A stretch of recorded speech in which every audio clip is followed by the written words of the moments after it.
Where is your fashion sense? Did you lose it or was it always like this? Well, don't leave me, fashion sense. I miss them. Hello and welcome back. This is Logat with a new video. The last video I made a character design that was rather simple, but in this video I want to challenge myself a little more, so I'm going to be focusing on the clothing design of my character. Let's get a little introduction, shall we? The character I am designing is for a story that is set in a fantasy world, but since I'm not very good at drawing clothing designs, I thought it would be better for me to start with a casual design that was more realistic and could fit into a city setting. My process was drawing first the body, since I wanted to get the anatomy right and would better help me see the tension points where the clothing would fold. I did a lot of rendering for the anatomy, and that was because I was procrastinating because I didn't want to draw the clothes. I hope YouTube doesn't get mad at me, but who knows.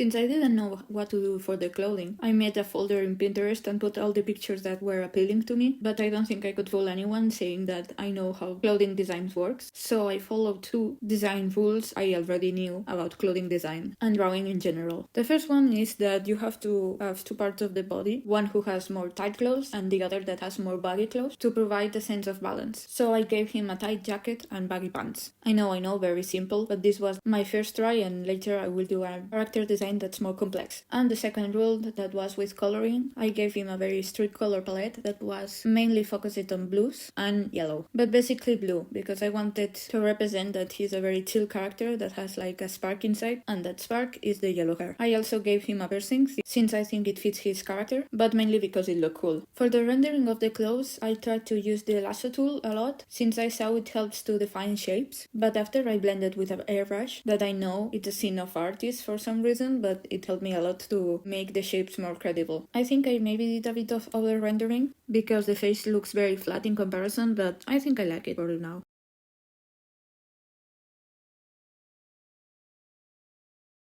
Alright, let's get to the good stuff. The fantasy clothing design. I saw a lot of people in character design that grab the silhouette of the character and then draw over it as a way of putting their thoughts quickly onto the canvas. And I wanted to try that. So with the sketch of the anatomy, I tried to think what shapes would connect well with the character I already made and put them over the silhouette. I made 3 options since I wanted to explore the character design and how it was done, but I quickly realized that the first one I did was the one that I liked the most, and putting a line art over it just made it easier to see that the middle design was the best choice.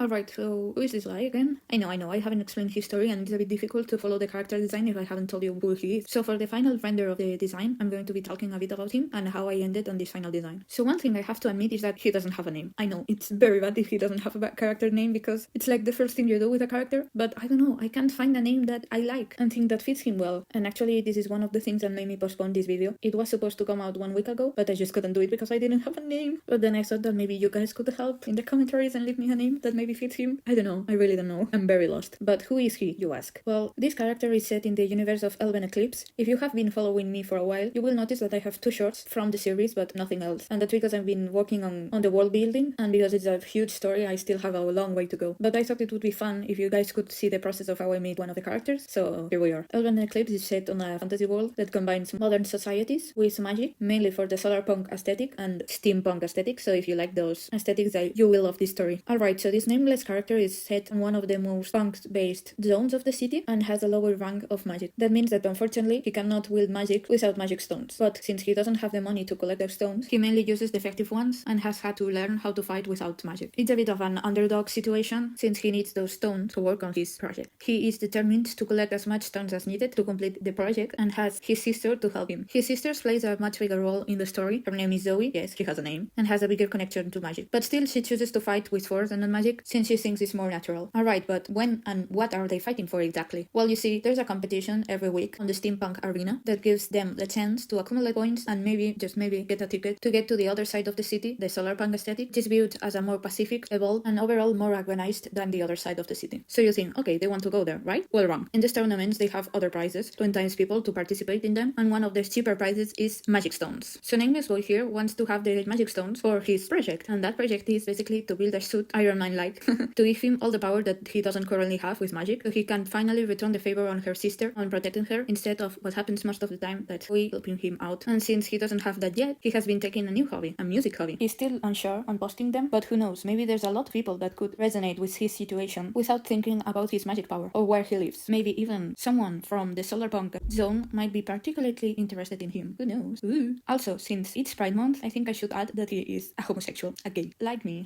So I think you can connect the dots on who he is. Have you thought about a name yet? Anyways, jump over. The character design is complete, and I think I did a good job, if I say so myself. You can see he's wearing the jacket of her sister because of all the fighting that someone actually recommended me in the Canary Discord server, and definitely wasn't her. The color palette has changed and now has a more aggressive color that's red, yellow, and black. The yellow still being a highlight, but you can see it more, and the shine of the defective gems he is using that are definitely not going to blow up. The background, I tried to make the arena I was talking about earlier, but I'm still not sure about it. Just don't look at it too much. But I don't know, for my first try at this, I think it turned out well. What do you think? Anyways, thank you for watching. Leave a like and subscribe if you can, and see you on the next one.